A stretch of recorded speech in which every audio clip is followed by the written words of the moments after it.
السلام علیکم ورحمۃ اللہ وبرکاتہ۔ ناظرین، سامعین کرام، آج میں آپ کی خدمت میں ایسا تحفہ لے کر حاضر خدمت ہوا ہوں جس کے چند دن استعمال کرنے سے نظر کی عادت چھوٹ جاتی ہے، نظر تیز ہو جاتی ہے، عینک کی عادت چھوٹ جاتی ہے۔ وہ میں بتاتا ہوں، اس سے پہلے میری گزارش ہے کہ میرا چینل صحت ہی زندگی ہے کو سبسکرائب کر لیں اور لائک کریں اور شیئر کریں تاکہ پوری انسانیت اس سے فائدہ اٹھا سکے۔ آپ نے کیا کرنا ہے،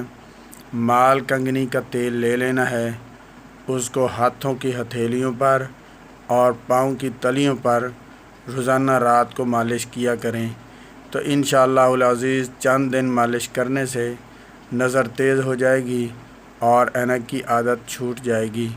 بہت ہی کمال کا نسخہ ہے، اسے